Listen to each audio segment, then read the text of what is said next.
Morning, Eric. Good morning, Miss Krisha. How are you? I'm okay. How about you? Doing well. It's been a long week, but we're almost there. It's Thursday. Yes. Yeah. And Seth, thank you so much for agreeing to do this last minute. No, absolutely. I was literally in Kentucky until late last night, but we're good to go. Awesome. Wonderful. I guess we'll hang out till 5 after if you want before we get started.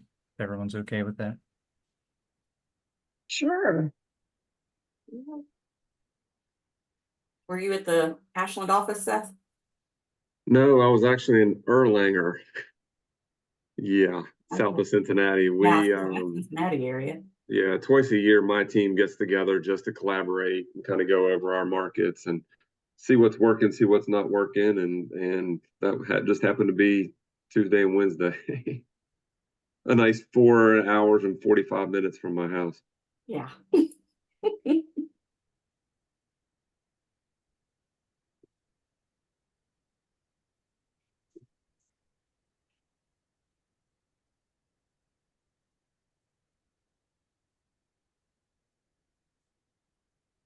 I feel like it's been here's the rescue. 8 years since Oh, 4 weeks old, tiny. I mean, I couldn't believe somebody just dropped this little baby off on the side of the road. I was shocked. yeah. You'll make a good home for it.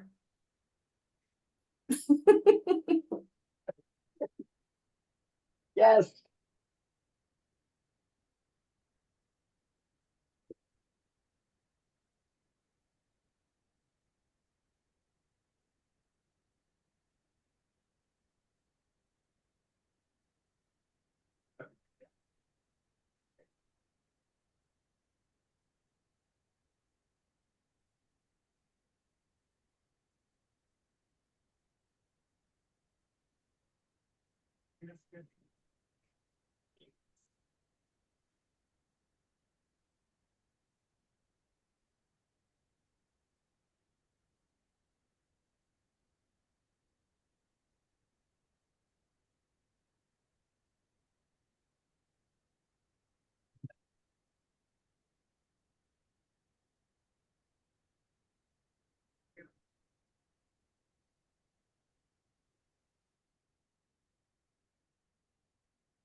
We're a very quiet bunch today. Yes. All right, it's 10:05. It just clicked over. Welcome everybody to the Potomac Highlands Reentry Council meeting. What is this? August already, August edition. I've asked Seth to come back to present, and he reminded me, he said, Eric, I already presented earlier this year. I said, you're right, I forgot. However, you know, I don't think it's a bad idea to continually get updates. I believe at the Guild, our collaborations, you know, strengthening with groups. In fact, I had a client that came in at 8:30 this morning just to get enrolled in the groups program. Pretty seamless transition, which was great. So anyway, you know, as groups tends to gain more traction in our area, I think it's good to have Mr. Hanson on just to give us any updates. So with that, Seth, whenever you want to begin. Yeah, absolutely. I'll go ahead and try to share here. This is always interesting. Can you guys see that? Yeah. All right, perfect. So thanks, Eric. I really do appreciate you bringing me back on again. And actually, when we presented, it was early January and I had just started. So believe it or not, my my supervisor was the one to actually present. So you might see a little bit of a different approach, or a little bit more information here today. Again, I know several of you, we've collaborated in the past, and that's obviously my goal as partnership development managers, to work with you guys in the Eastern Panhandle as much as we possibly can. So with that being said, a little bit about myself and my role. As I mentioned, I'm the partnership development manager, and basically do anything and everything. Obviously, to build our brand, to educate about what Groups Recover Together is, what we do. Look for those stakeholders, those partnership referral partners, but then I'm also looking for resources throughout the state for our members, right? So we understand and know that our members are going through a lot as a part of their recovery process, and we want to help them as much as we can, whether it be legal issues, transportation, health insurance, primary care physicians, anything along those lines. So I'm building partnerships across the state on a daily basis when it comes to that. So a little bit more about us. So we, as a company, we're about 10 and a half years old. And in West Virginia, literally started in 2018, but I started actively serving members around 2021. So you've heard me multiple times on these calls with introductions, but we have 7 locations throughout the state. Obviously, one closest to you guys is in Martinsburg, but we're also in Clarksburg, Parkersburg, Dunbar, Barbersville, Beckley, and Bluefield. Along with those physical locations, we do offer the hybrid model, which we'll talk a little bit more about here in a minute. So with that, we'll kind of get into our model and our approach. So we basically base everything on what we consider 3 pillars of care. The first being evidence-based medication with Suboxone. The Suboxone is generally prescribed on a 7-day script. For those that are succeeding in the program, we actually incentivize with some longer scripts with that to give them a little bit of incentivization.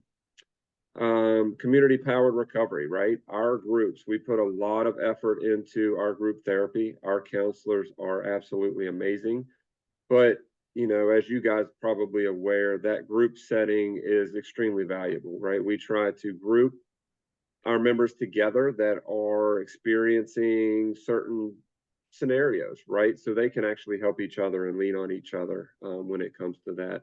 Perfect example that I use all the time when I talk about that is pregnant women, right? Obviously, they're probably going through a lot of the similar feeling situations. So having them together in a group is obviously beneficial. We try to be a little non-traditional when it comes to our group settings. Obviously, we have the virtual options. Again, we'll talk more about that. But we offer a lot of evening groups with obviously helping out those that work throughout the day. And then obviously the hybrid helps with the transportation barriers. And then whole person care, you'll hear me talk a little bit more about that today as well. It's what we call our care navigation team. And these are recovery support specialists that help with those social determinants of health. Obviously, there's other stuff going on in our members' lives, and we want to help and take some of that burden off of them as much as we possibly can. Again, that can range from anything from primary care physicians to dental work, health insurance, transportation jobs, you know, the whole gamut, disability scenarios, so SSI stuff. So basically they have enough to focus on when it comes to their recovery. We want to help as much as we can with those other things. So with that, a little bit of an introduction to our care team, the people that are actually involved with our members on a daily, weekly, monthly basis. The provider obviously licensed, and their main goal, one is part of the intake process, and then obviously following up. Our members are required to see a provider every 30 days. At that point, they kind of evaluate their progress, look at dosages, things like that. Licensed counselors, the care navigation team that I mentioned before, the recovery support specialist, and then our operations coordinator. They all tie in together and work extremely close with our members. Our members have access to this entire team 24/7 via their app, via the group's app that we'll talk a little bit more about. With that, I want to open up to any questions that you guys might have at this point, or I can keep on rocking. All right, we'll keep going. With that piece here, I don't really have a slide for it, but I wanted to talk a little bit about insurance. So obviously that's a big concern when it comes to this population. We are 100% covered in with Medicaid in West Virginia. We also covered with Medicare, and we're about 80% when it comes to the commercial payers. With that being said, if we have a member that comes to us that needs help and they do not have insurance, we will still take them. We will float them, get them started in the program, and then obviously work with our care navigation team to go in and see if we can get them covered with a policy. So we don't want to turn anybody away. So moving on to kind of what to expect, right? Probably a little common what you guys were used to seeing, but one thing that we really try to focus on is immediate access. We understand how important that immediate access is. If somebody chooses and decides they want help, they need help as soon as possible. We understand that there are obviously capacity constraints across the state when it comes to getting somebody into a program. We try extremely hard to get them in there within the first couple of days. Full disclosure, right now, we've had an influx here the past couple of days, and we're about 2.5, 3 days getting scheduled for intake, which I guess isn't too bad. It could be worse. But again, we try to focus as much as we possibly can there. So during that intake, kind of what to expect. The first piece of that will what we call an ICE, which is an evaluation with a counselor. Anywhere from 30 minutes to an hour, probably closer to an hour. And they're basically going through the history, getting to know that individual, their needs, their history, where they're at. We start uncovering those social determinants of health right away, right? We want to know, we know that that's something that they're stressed about. We want to help them with that from the beginning and engage our recovery support team. Assuming that that individual qualifies for our program. And what qualifies for our program? Opioid usage. Okay. They have to have some sort of opioid usage to qualify. Now, if there are other illicits involved or being used, they still qualify. But if let's just say they're using methamphetamines and not opioids, they would not qualify. And that's basically because of the use of the Suboxone. Okay. So they qualify, and then they are not dumped. It's not a good word. They jump right in with the provider. Again, a little bit more in-depth evaluation. And from that point, our provider can provide a script for their Suboxone that day. That will be sent to the member's local pharmacy where it can be picked up. Also, on that very first day, we are scheduling them for their first group therapy session. So that all happens within that initial intake. So there's obviously a lot going on when it comes to that. We try to work with our partners and our stakeholders to let those potential members know kind of what to expect when it comes to that, because it is a little intense for that first part. But again, we're getting through everything as much as we possibly can. So, and then I mentioned there the recovery support specialist, which is literally going on. It's uncovered, and that team is engaged from the get-go. So I'll talk a little bit more about some statistics that we've come up with, mainly out of Indiana in our partnership with the DOC there. It's very interesting when it comes to those social determinants of health versus getting scheduled, and that person that's being released, what's their priority, right? You guys probably know it. Might not necessarily be continuing the MAT. So it's pretty interesting. I'll get to it here in a little bit. As you can see, again, we have an application, smartphone, tablet, web-based application. Obviously, sometimes when it comes to West Virginia, technology might be a little bit of a challenge. But again, I have partnerships across the state with FRNs, with health departments that are literally willing to open up their door, provide them with a secure space and internet so they can go through this process and be a part. Again, they can do just about everything on this application. We want to make it as simple as possible as we can for them. We are all used to using Zoom links and Google Meet links, right? And seeing those invitations that have 17 different phone numbers on there, which obviously can be confusing. They literally click on a button within the app and it dumps them right into their call. So we eliminate some of those confusing aspects of the virtual world. But again, they have full access to their care team, their care plan, their treatment plan. They can adjust their treatment plan a little bit as needed on their app.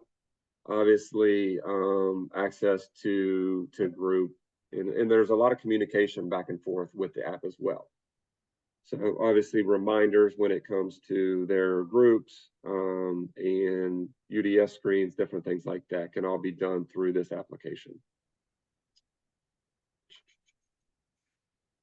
So a little bit about who we work with. Honestly, anybody and everybody. As you can see here, it's quite the list, from EDs to jails, probation, obviously kind of geared on this call a little bit more to the justice involved world, but you name it, right? We're working with just about anybody and everybody. So, and then I mentioned our work in Indiana. Obviously, this is kind of a goal of mine. I know that the DOC in Indiana is a little bit different than it is in West Virginia. There's a challenge when it comes to that. But a little bit about this partnership that we started early 2022. You can kind of see the goals there. Reduce recidivism, preventing fatal overdoses, expanding rapid access for those high-risk populations, and providing that low-access community care, right? So that's kind of all of our goals when it comes to reentry. But some of these outcomes are pretty interesting. So in, what is that, 2 years, we've accepted 600 members into our program. 88% of those showed up for their first appointment. That's a pretty good number. Talk about recidivism, almost 82% have not returned to custody. And almost half of those are still active with groups at this point.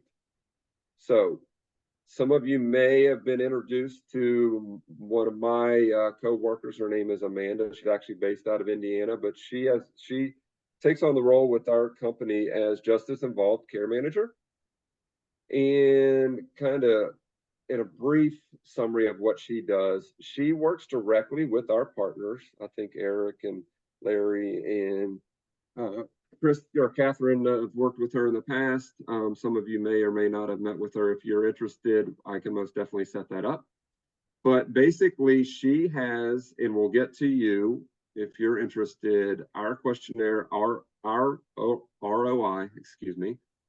We can get the intake process started a little early, right? So the goal here is to have someone that's being released set up for intake as quick as possible from their release. And we are able to work with the care managers, the Erics and the Catherines and the Larrys of the world out there to get those set up so there isn't a lapse in their medication. We can do that with a little bit of advance. Obviously, sometimes there's a lot of immediate releases when it comes to the DOC, but she has the ability to get them scheduled right away and work directly with that person that's being released to help them through the process, setting those expectations, helping them with the technology piece, making sure they're aware of what they need for that original or that initial intake. So I don't have exact numbers, but I mentioned some data that we came up with over the past couple of years when it comes to this partnership. I want to say what we have found out that is generally our members are going through intake at a higher rate within the first 30 days, and it's a little bit lower initially. in that first couple of days. And what we found out, as I mentioned before, is when they're released, they have a lot to figure out, right? Whether it's transportation, whether it's obviously mainly housing, right? That is their main priority. Food, shelter, that is their main priority, which means that their therapy, their recovery treatment is bumped back a little bit on the priority list. So we have kind of shifted our focus a little bit, especially with this partnership and our DOC individuals or our reentry individuals, where we want to make sure they're aware of their opportunity to utilize our services for those needs, the transportation, the housing, that type of stuff. So it's definitely caused a little bit of a shift, which obviously makes sense. It is a need when it comes to this. And obviously anything that you guys come up, we are very open to adjusting and adapting to needs. And again, each state is going to be a little bit different. So I'm here to kind of work with our team and you guys to adapt where we need to when it comes to this reentry process, and getting these individuals help as quick as possible. So with that, I want to show real quick, if it'll let me switch screens. Can you guys see that? Justice involved individuals? No? Not sure. Yeah. I'll add it to the chat. I also wanted to put in the chat our annual outcomes report from 2023. Very interesting information. The work that we are doing, you know, a lot of people, especially in West Virginia, are a little apprehensive on the hybrid model, the virtual world, but the numbers are proof. They are working. Some of our retention rates are higher than some of the traditional programs that are out there. So feel free to check that out. It'll be a link that'll allow you to download that. And then here's my information, which you probably already have, and I also put in the chat. So, Deborah, yes, ma'am. Hey, thanks for your presentation. Did I hear you correctly that you only take Medicaid? No, absolutely. We are covered with Medicaid. We take Medicare and commercial as well. And then we will float somebody that's not insured as well. Wonderful. Thank you so much. Absolutely. I'm glad I asked. Yes. Sorry. Hopefully that wasn't too confusing. So, any other questions? I went through that pretty quick. Okay, so I threw a link in there for the annual outcomes report. I will see if I can figure out a way to get that other document in here. Document.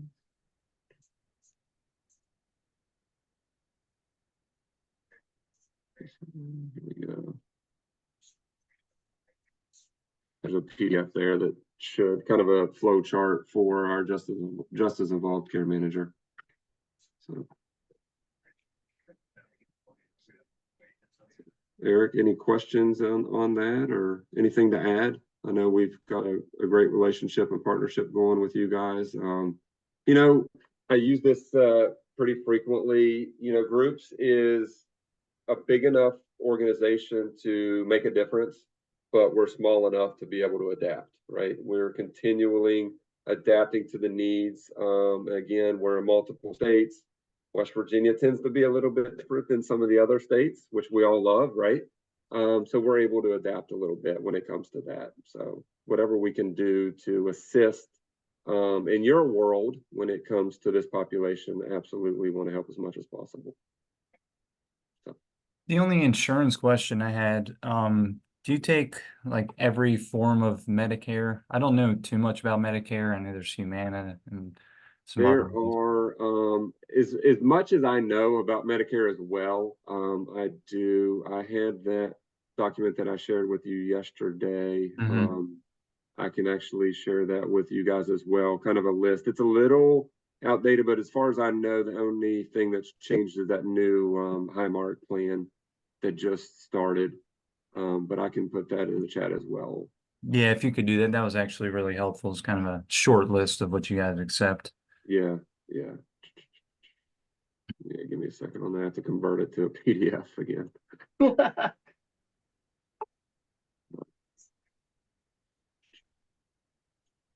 I think what you have in Indiana is pretty cool about the 80-some% that are, within 48 hours of being released, having an appointment already set up, and even the rate of recidivism is pretty impressive.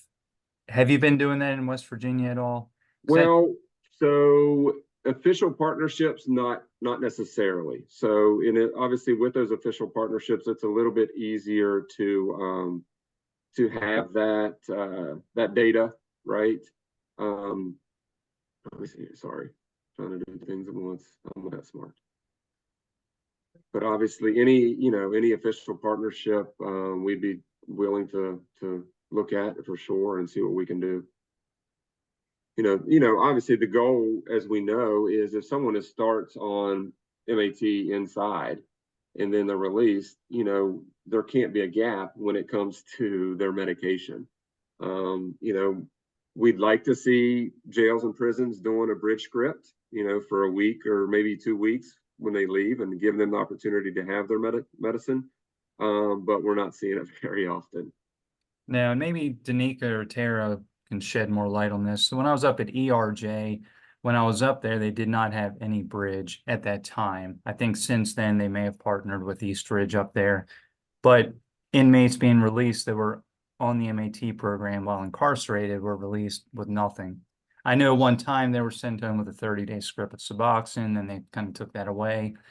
And to my knowledge, Potomac Highlands does not partner with anybody right now. So it's the same thing. They're being released with absolutely nothing. Right. And they're on 8 milligrams Subutex daily. When they hit the front door, they've got nothing. And that's just, it can be a recipe for disaster. Oh, 1,000,000%. Yeah. So to my knowledge, I think ERJ currently might have some kind of bridge thing going, but Okay. don't believe PHRJ does. Yeah. And it's definitely not consistent across the state, that's for sure. Eric, I think that they are at PHRJ. I think that they are talking with Trinity. Okay. And there is an effort being made to set people up with something prior to release. Well, they absolutely need to. I mean, that will, the revolving door, being released with nothing and you're hooked on something. I mean, what do they expect is going to happen? Yeah. I don't know. I'd like to see a change there for sure. But you were talking earlier about the transition, like I guess you guys are doing in Indiana. So we could potentially set these people up if we know the release date. Like I speak with Amanda, have an intake done, have an appointment set up the day they are released to the day after, and Exactly. hopefully catch them at that time. Okay. Yep. Absolutely. Tanika? The person that you would need to speak to about that, Seth, works in my department. She is currently on vacation, but she is over the goals in the RSAT units. And we have had discussions like that, so I can pass your information on to her. So Please. maybe there can be a meeting set up between you and her and my director and my deputy director of programs to discuss having your services available to our population. No, that would be wonderful. I appreciate it for sure. My email is also in the chat if you need to send me anything to pass it to. Perfect. I will grab that.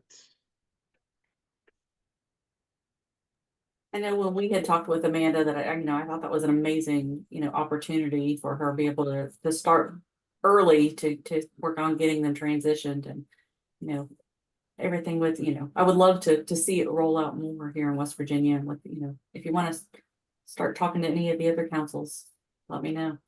Yeah, definitely. It's the opportunity is there for sure. Again, it's just different, you know what I mean, across the state. Everybody has a different program. I learned that very early on. There's not necessarily a set date. You might know 2 hours before this person's getting released. And again, for the most part, we can still get that individual in within a couple of days, right? Worst case scenario. So at least we're not going weeks at a time without medication and they're going through that scenario.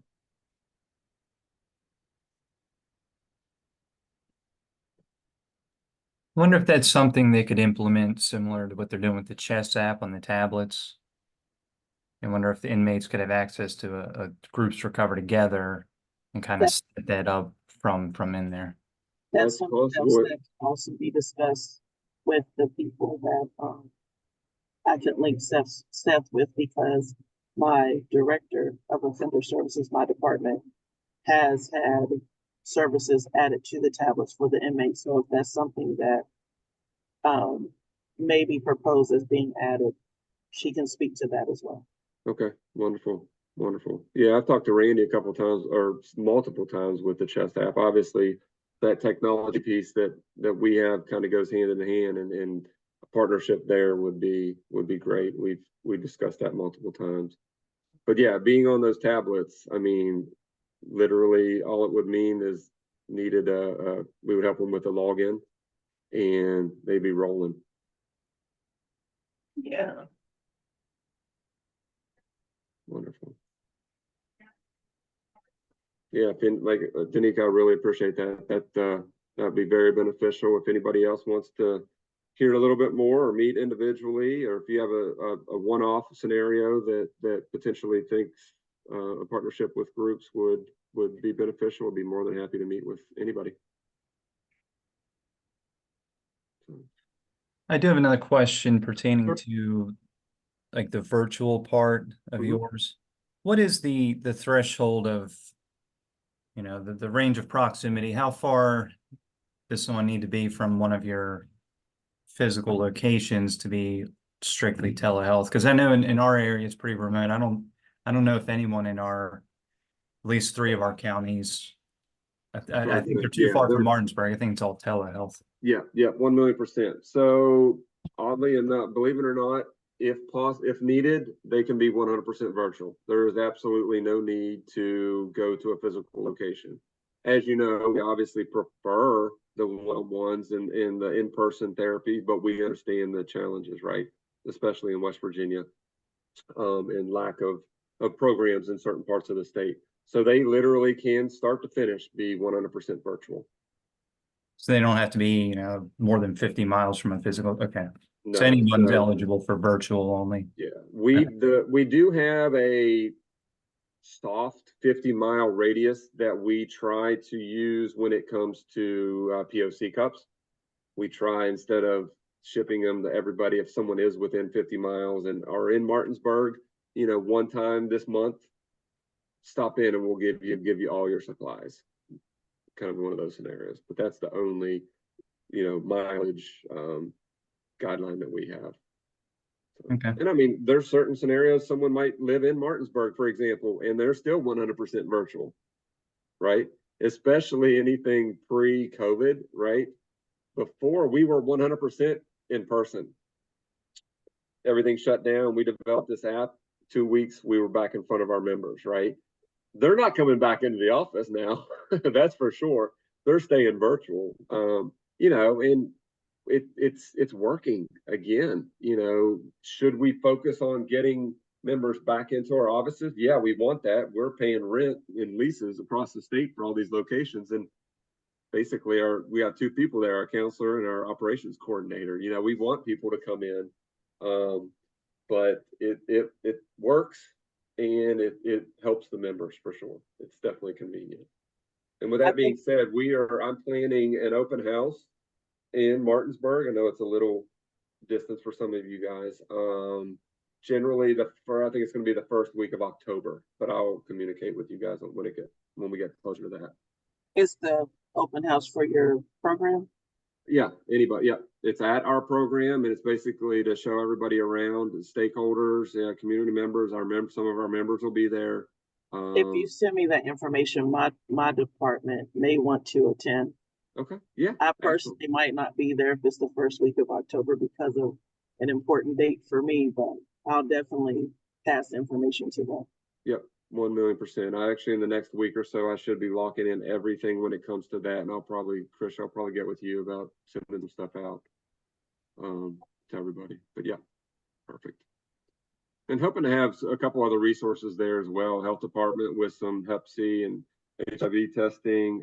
We partner with an SSI group called Mindset that helps with their benefits. They're talking about being there.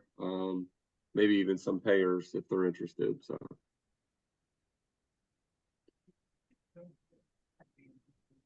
Perfect. Well, again, Eric, thanks for the opportunity. I'm happy to present. Thanks, Christian, Terry. Anything you guys need at all, I'm an email or a phone call away. Don't hesitate. Thanks, Seth. Yes, thank you so much. And thank you for doing this on such short notice. Not a problem. Happy Less to than help. 24 hours, like, hey, can you present? Yeah, this was an excellent presentation. I learned a lot. Thanks. Awesome. All right, does anyone have anything else for Mr. Hanson? No, you're welcome to stay on, Seth. The only thing I noticed in the chat, which be nice to point out, Tara Mason, I did not know you founded the National Recovery Month for September. That's pretty awesome. It looks like the governor signed a proclamation for the whole state. So I guess that would be National Recovery Month. Paint the town purple. Yeah. Actually, we're behind the Purple Movement, not National Recovery Month, because that was recognized federal on the federal level. But Okay. so the state of West Virginia now is recognizing Recovery Month, as well as now we've gone purple. So yeah, we kind of spearheaded the Go Purple movement. So hopefully, with everybody being on the call, let's go purple. Let's get our state purple, every county. So y'all have the same color that represents domestic violence? Purple. Yes, it is. Yeah, yeah. Okay. The color purple, also represents recovery, but that also was founded on a national level. But we are now the first state in the entire U.S. to go purple, the entire state. I'll have to make sure that I bring that up to the people that I train on the batterer intervention prevention program, to let them know that when they're teaching that class, to also bring up the going purple aspect for people that have domestic issues that also are in recovery. So that way they understand that dual support, to make sure that they have resources available to them for that. Absolutely. That's wonderful, Tara. Do you have anything planned for West Virginia Goes Purple during the month? Are there any events planned out? So we're hosting the West Virginia Goes Purple Recovery Fest here in Martinsburg on September the 28th. So we are still currently accepting vendors to set up and provide information and resources, for the services that you offer. I'll drop that link for registration if anyone is interested in registering as a vendor. Yeah, please do. That'd be awesome. Yeah, I'll drop that in. You said September 28th. Is that in Martinsburg? Yes, at War Memorial Park from 11 to 4.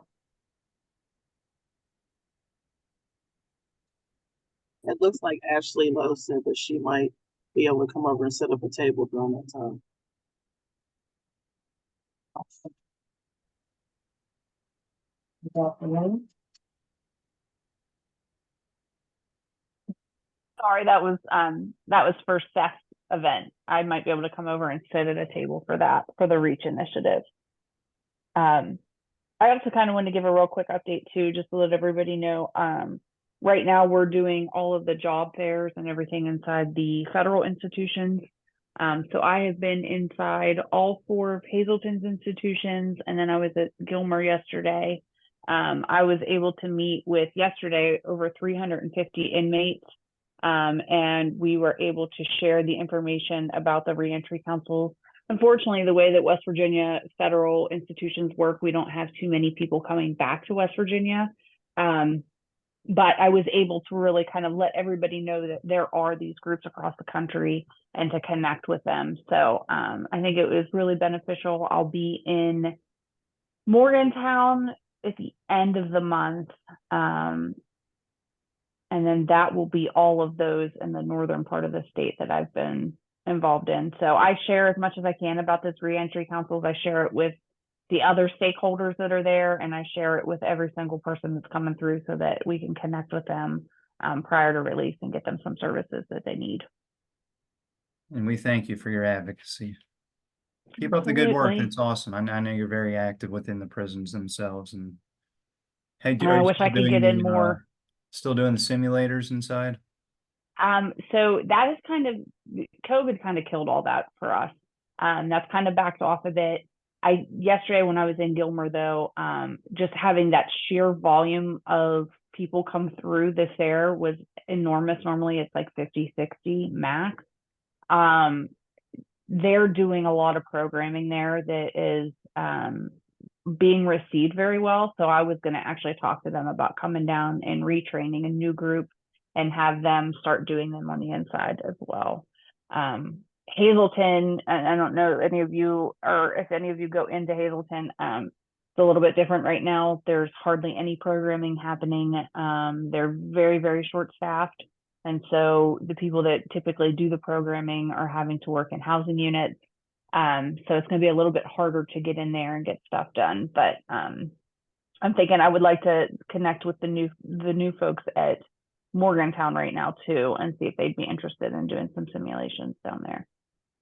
So we'll see. I'll let you all know if anybody's interested in coming and working some tables and training people, because I know a lot of people on this call have helped me out a lot when it comes to those. So I appreciate it. I just dropped in the chat a call for volunteers for the job fair at, I think it's at Morgantown. So they need people there for that one. And, you know, Eric, if you. I think that was Beckley, wasn't it? Oh, maybe, yeah, that's who I meant, Beckley, sorry, yeah. It says Beaver. Where's Beaver, West Virginia? That's FBI Beckley. That's up near Southern Regional Jail area. Yeah. Okay. Unfortunately, I can't get to that one because it's not in my district, but I may reach out to them and provide them with the packets that I kind of provide everybody and talk to them about. Not sure if there's going to be representation from our office down there. So I'll have to figure all that out and see if the Southern District plans on attending. Wonderful. Thank you for that update, Ashley. Does anybody else have any updates on anything they're involved in, anything from on Unicare's end or from Disability Rights of West Virginia?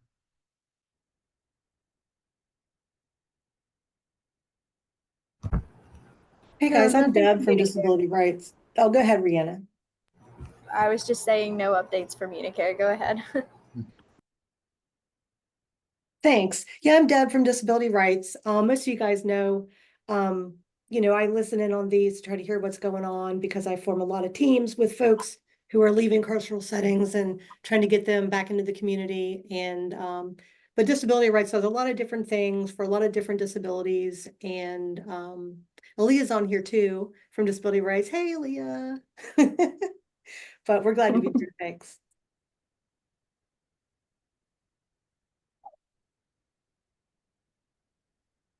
I was actually just looking to see if we had any events on my calendar coming up, Deb, and it looks like the next couple weeks are calm. So, but we do have some stuff coming up around the state that we'll be attending in September. One of them is the Paint the Town Purple event in Martinsburg, where we're going to be at a table there.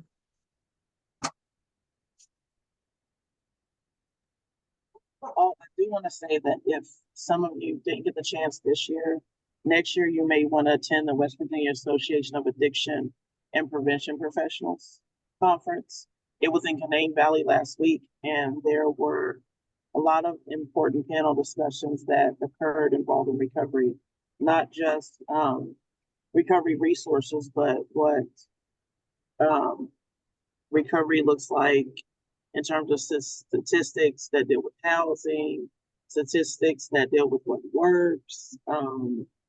We talked about developing legislation, that has made an impact in the recovery community. And there were also times where we were able to connect and bring up new ideas.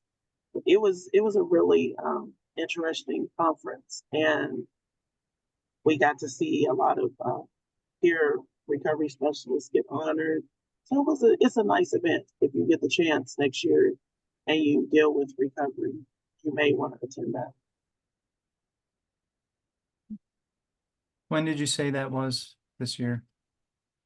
It was last week. It was actually July 23rd through 25th, and it was at Canaan Valley State Park and Resort. Okay, thank you.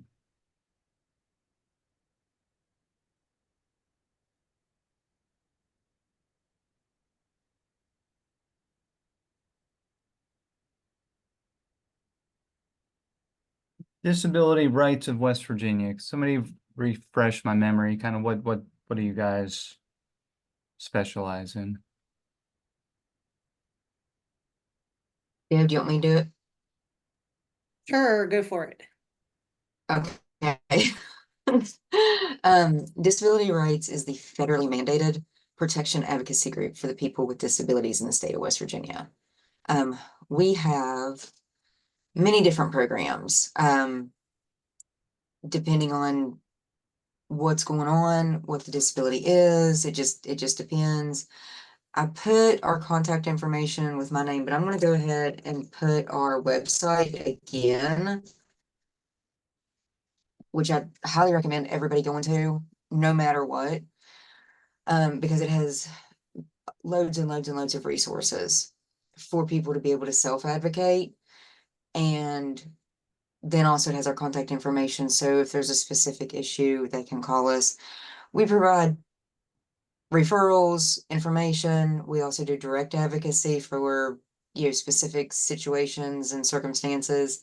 And then we also, you guys have probably seen us in the news a lot, in reference to the foster care stuff and some other things going on. Yeah.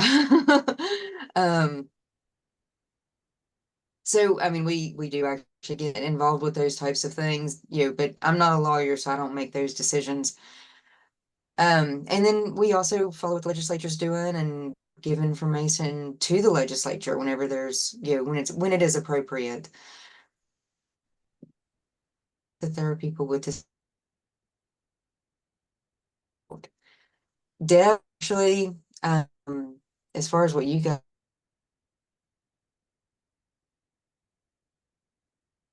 There's other advocates that's what they do too, and she can tell you more about that. If I lose you guys, I am sorry. It's all right. I thought it was on my end, but if Nope. it might be on yours. Okay. I just got a warning saying that my internet is unstable. It's getting ready to storm here. So, but that was just, really quickly, that's what we are. If there's someone with a disability, our job is to advocate and That's try awesome. to do whatever we can do. Now, as far as what I do, it would be the CAP program, which is specifically for people with disabilities trying to get to work and have barriers to work. And I work with another state agency called Division of Rehabilitative Services. Mhm. You guys are probably familiar with them. My job is to make sure that the system is working properly. The DRS system is working properly, and to help people navigate that and get the services that that they are entitled to. And our worlds kind of collide because substance abuse disorder was recognized in 2022 by as far as ADA disabilities. So we're starting to see a little bit of an uptick in people with that specific diagnosis going to DRS. And of course, there's things they have to meet, certain recovery milestones they have to meet to be eligible for services. But if they're eligible, it's a good way for them to be able to get an education, for them to be able to get training, all kinds of things. And even one of the things they're seeing an uptick is people requesting help to study for their learner's permit. Right? People that never got their license and they're now in their 20s and 30s. They can't help them actually get into a car, but they can help them study for the test. They can help pay for education, counseling, all kinds of stuff. If it is a barrier to employment. Yeah, I appreciate Deb, that did you? summary. Do you guys have a presentation or anything? Would you be willing to present in one of these council meetings? Yep, I think I'm presenting in Boone County, not too far away from here. Yeah, absolutely. What? When is the next meeting? Risha, do you know it's October? Whatever the first Thursday in September, so. Let me look here. First Thursday in September. Yes, 10 a.m. Okay. Let me look here. Okay, that Thursday, I am actually doing a vendor table in somewhere. About October 3rd. Okay, let me look at October 3rd.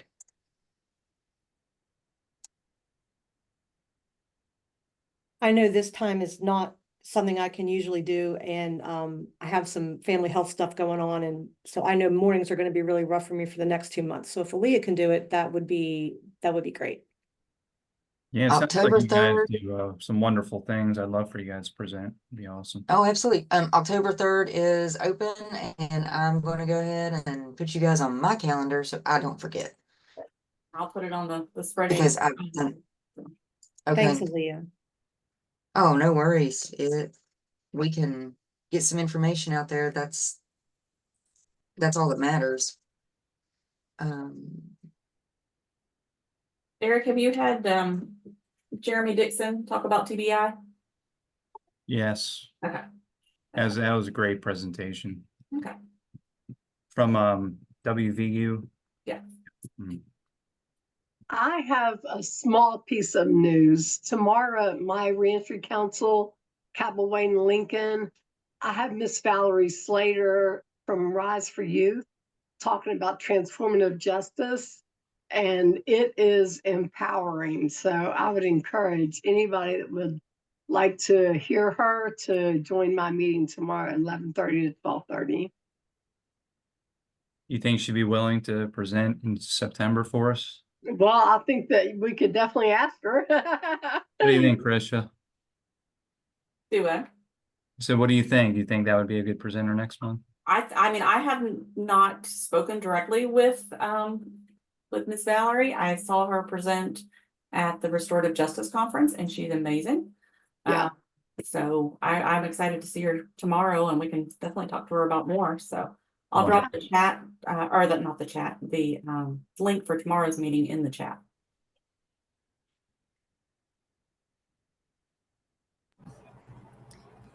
I'm currently free September, so if she's not able, I could present on Unicare and population health and stuff if you need me to fill that in. So I'll tell you what, while we got you, why don't, if you're willing to do that in September, let's go with Unicare. Is that okay, Krisha?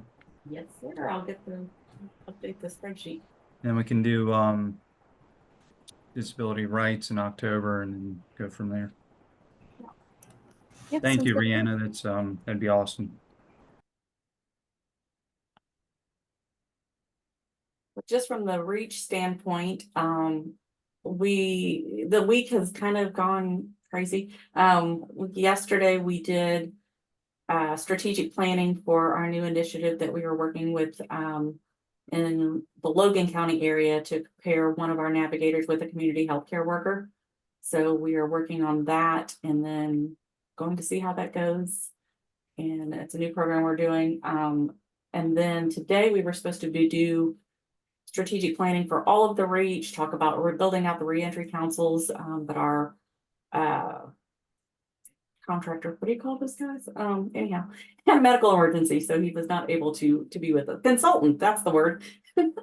Had a medical emergency. So the plan is at some point, we had talked in December when we had our meeting, we were going to talk about councils and building them out and making them more effective and doing training specifically for you guys. And unfortunately, due to a medical emergency, it's been bumped again, but it's out there. It is on my radar. I promise you.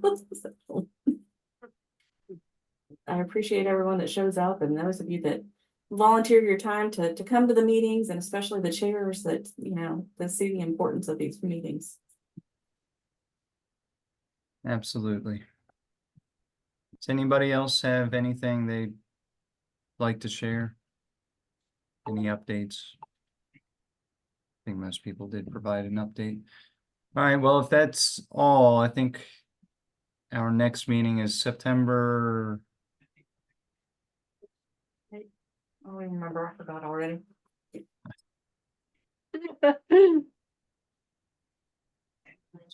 Yes, 5th. 5th, September 5th. So I guess Unicare will be presenting next month, and then Disability Rights the next month. Okay, does anybody else have anything else? If not, I appreciate everyone joining and sharing and giving updates. And Seth, thank you again for last minute jumping on, giving us updates. That I just love the whole notion of groups and what they're doing, and you guys are trying to tackle any obstacles out there, and it's good to see. So thank you. Yep, my pleasure. All righty, well, we'll see everyone next month. All right. Thank you. Thanks, y'all. Bye. Bye.